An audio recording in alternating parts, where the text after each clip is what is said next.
Hello friends, मैं Aryan school of business advisor and founder online business workshop. आज हम बात करेंगे वर्कर के बारे में, पार्ट 5।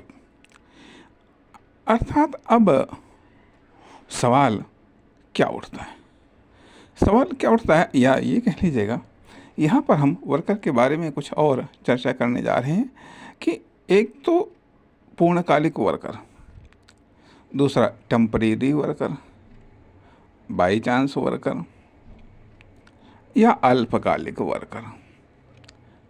अर्थात इस विश्लेषण के द्वारा हम क्या समझाना चाहते हैं, इस विश्लेषण के द्वारा हम क्या समझाना चाहते हैं, या फिर परंपरागत वर्कर तथा गैर परंपरागत वर्कर, या नेचुरल वर्कर या आर्टिफिशियल वर्कर। यहाँ पर कहने का अर्थ यह बनता है कि या नॉन प्रोफेशनल वर्कर या फिर प्रोफेशनल वर्कर। अर्थात हाँ, यदि इस चीज़ को डिफाइन किया जाए कि प्रोफेशनल वर्कर तथा non professional worker. Professional worker में fresher worker, struggle worker, successful worker, failure worker. अर्थात प्रोफेशनल वर्कर जैसे कि मान लिया, इसमें भी 3 कैटेगरी, फर्स्ट, सेकंड, थर्ड। जिससे कि फर्स्ट में एक्सपर्ट कैटेगरी आती है, फर्स्ट में एक्सपर्ट कैटेगरी आती है, सेकंड में एवरेज या कंट्रोलर कैटेगरी आती है, और थर्ड में लोअर कैटेगरी आती है। कहने का अर्थ यह है कि जैसे फर्स्ट में एक्सपर्ट जो कि अपने अपने फील्ड के एक्सपर्ट हैं, चाहे वह डॉक्टर हों, चाहे वह इंजीनियर हों, चाहे वह वकील हों, चाहे वह एडवाइज़र हों, चाहे वह पॉलिटिशियंस हों, ये अपने अपने फील्ड की ये प्रोफेशनल्स में ये एक्सपर्ट कैटेगरी आती है। दूसरी चीज़ आती है कि मिडिल क्लास में ये या एवरेज प्रोफेशनल वर्कर, ये डॉक्टर में भी होते हैं, वकील में भी होते हैं, इंजीनियर्स में भी होते हैं, टीचर्स में भी होते हैं, मजदूर में भी होते हैं, मतलब मिस्त्री वगैरह में भी होते हैं। हर चीज़ में 3 कैटेगरी होते हैं, एक एक्सपर्ट, एक एवरेज, और एक तीसरी होती है कि जो कि स्टार्टिंग वाली आती है। स्टार्टिंग वाली या एवरेज से भी थोड़ा सा कम, ये भी प्रोफेशनल्स में होते हैं, अर्थात ये भी चाहे जैसे कि मान लिया कंपाउंडर या नर्स हैं आदि इत्यादि। और ये तो होती है एक, और इसी आधार पर सक्सेस के आधार पर भी लो सक्सेस वाले प्रोफेशनल वर्कर, मीडियम सक्सेस वाले प्रोफेशनल वर्कर, तथा हाई या हैवी सक्सेस वाले प्रोफेशनल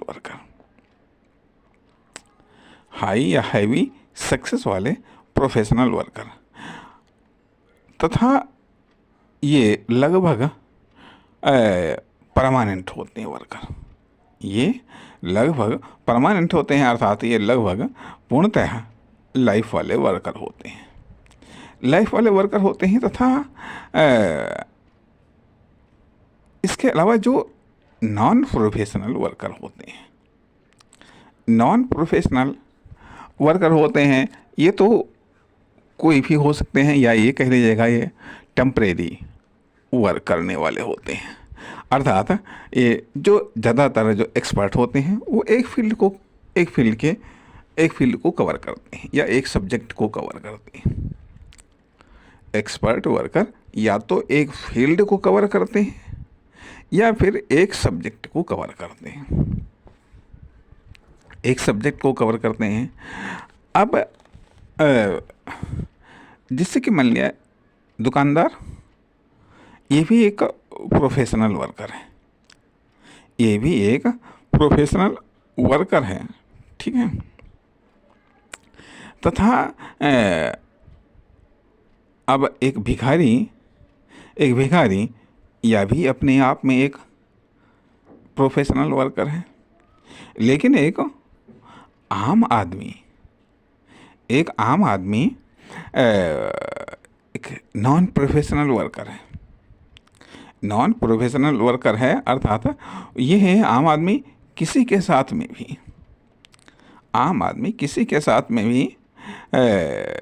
कार्य कर सकता है एक बतौर असिस्टेंट के रूप में। तो कहने चाहिए जो प्रोफेशनल वर्कर हैं, जैसा कि हमने बताया कि चाहे ऑफिस कह लीजिएगा या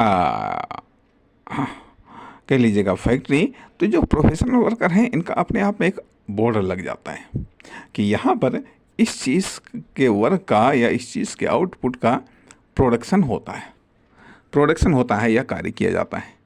लेकिन जो नॉन प्रोफेशनल वर्कर होते हैं इनमें इस प्रकार का बोर्ड नहीं लग पाता है। अर्थात ये लोग अपनी फील्ड का या अपने सब्जेक्ट का चुनाव नहीं कर पाते हैं। ये लोग अपनी फील्ड का या अपने सब्जेक्ट का चुनाव नहीं कर पाते हैं। जैसे कि मान लिया मजदूर कह लीजिएगा या फिर आम आदमी जो टेम्परेरी वर्क करता है, टेम्परेरी वर्क करने वाला ये है टेम्परेरी वर्क करने वाला, इसलिए उसके साथ में कोई परमानेंट बोर्ड नहीं लग पाता है। अर्थात लो सक्सेसफुल, मीडियम सक्सेसफुल और हायर या हाईवी सक्सेसफुल वर्कर। तो यह एक वर्कर डेवलपमेंट, यह एक वर्कर डेवलपमेंट है जो कि वर्कर का डेवलपमेंट होता है।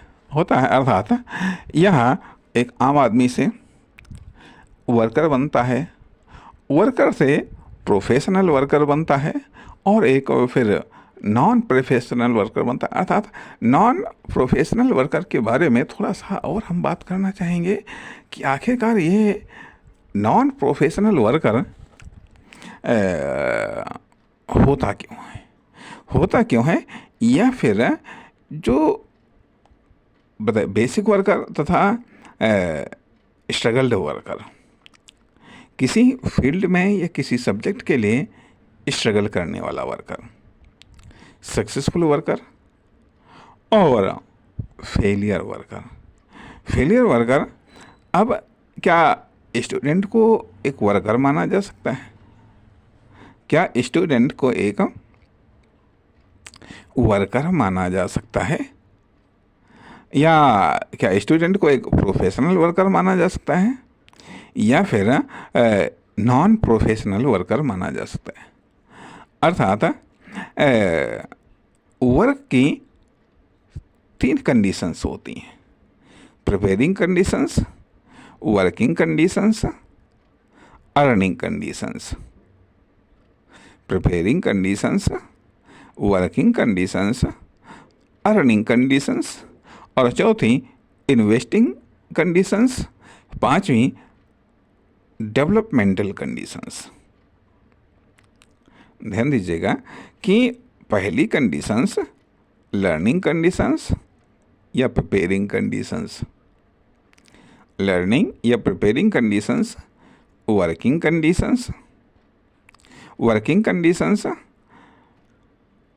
Earning conditions, investing conditions developmenting conditions. अब यहाँ पर जो लर्निंग कंडीशंस, प्रिपेयरिंग कंडीशंस, कभी कभी होता यह है कि लर्निंग पहले शुरू होती हैं, बाद में प्रिपेयरिंग कंडीशंस आती हैं। जिससे कि स्टूडेंट लाइफ में पहले पढ़ाई होती है, यह एक लर्निंग है, उसके बाद में फिर किसी फील्ड के लिए तैयारी की जाती है, वो प्रिपेयरिंग कंडीशंस होती हैं। या अदर्स फील्ड में कभी बिना लर्निंग के प्रिपेयरिंग कंडीशंस होने लगती हैं, अर्थात कोई कार्य को सीखने लगता है तो यहाँ प्रिपेयरिंग कंडीशंस आती हैं।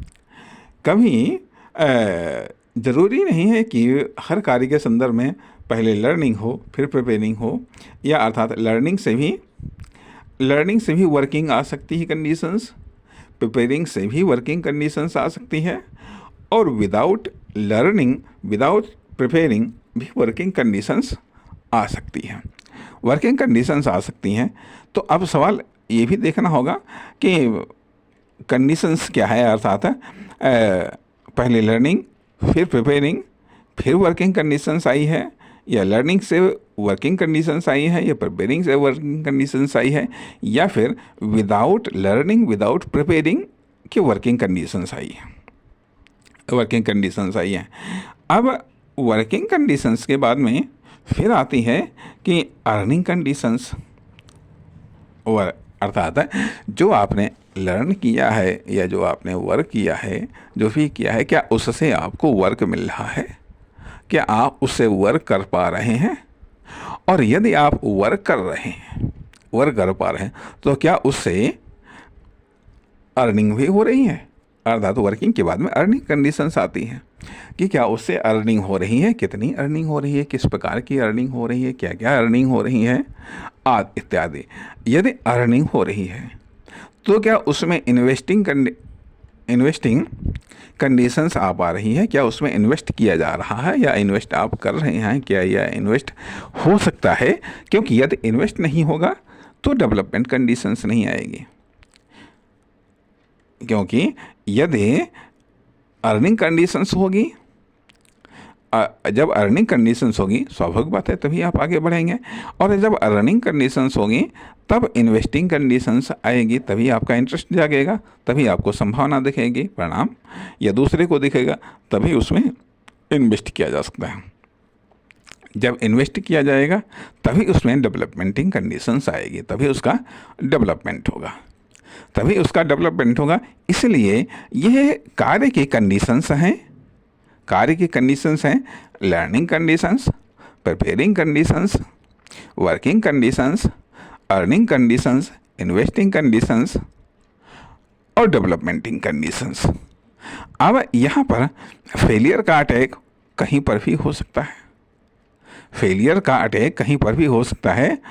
यदि लर्निंग फेलियर हो गया तो हो सकता है कि वर्किंग में जाना पड़ जाए, या मान लिया जब वर्किंग सक्सेस होगा, वर्किंग में फेलियर हो गया, अर्थात यह एक सिलसिला चलता है कि इन कंडीशंस में फेलियर का अटैक हो सकता है, तथा प्रोफेशनल से आप नॉन प्रोफेशनल वर्कर बन सकते हैं, तथा आश्रित या डिपेंडेंट वर्कर से आप इंडिपेंडेंट वर्कर बन सकते हैं, इंडिपेंडेंट वर्कर से डिपेंडेंट वर्कर बन सकते हैं, तथा प्रोफेशनल से नॉन प्रोफेशनल वर्कर बन सकते हैं, या नॉन प्रोफेशनल वर्कर से प्रोफेशनल वर्कर बन सकते हैं। तो यह एक जीवन का उतार चढ़ाव, या ये कह लीजिएगा वर्किंग लाइफ का उतार चढ़ाव। सवाल ये भी उठता है कि वर्किंग लाइफ की स्टार्टिंग कब कैसे होती है, अर्थात वर्किंग लाइफ सिर्फ वर्किंग लाइफ को ही डिफाइन नहीं करती है। वर्किंग लाइफ डिफाइन करती है कि प्रिपेयरिंग लाइफ को लर्निंग लाइफ को, तथा ये भी डिफाइन करती है कि अर्निंग लाइफ को, इन्वेस्टिंग लाइफ को, तथा डेवलपमेंटिंग लाइफ को। तो इसलिए ये वर्किंग लाइफ इन वर्क अलग चीज़ें हैं, और वर्किंग लाइफ फुल लाइफ को कवर करती है। फुल लाइफ को कवर करती है अर्थात यह इन पांचों कंडीशंस को कवर करती है। लर्निंग कंडीशंस को, प्रिपेयरिंग कंडीशंस को, वर्किंग कंडीशंस को, इन्वेस्टिंग कंडीशंस को, डेवलपमेंटिंग कंडीशंस को इन पांचों लाइफ को कवर करने अर्थात इन पांचों लाइफों का प्रतिनिधित्व करती है यह वर्किंग लाइफ। इसलिए इस वर्किंग लाइफ में इन चीज़ों को समावेश किया गया है। अब सवाल इस बात का उठता है कि आखिरकार अब जब वर्किंग लाइफ है तो वर्किंग लाइफ में तो तमाम प्रकार के उतार चढ़ाव आते हैं, तमाम प्रकार के ऐड और माइनस होते हैं, अर्थात तमाम प्रकार के प्लस और माइनस होते हैं। तो सवाल इस बात का उठता है कि वर्किंग लाइफ किस प्रकार की चली है, ये किस प्रकार की नहीं चली है, तथा अब यह चीज़ एक वर्कर के तौर पर न केवल व्यक्ति को डिफाइन कर सकती है, हो सकता है यह फर्म, दुकान, कंपनी, प्रोडक्ट या सर्विस को भी डिफाइन कर रही हो। इसलिए यह एक इम्पॉर्टेंट पहलू है। नमस्कार, धन्यवाद।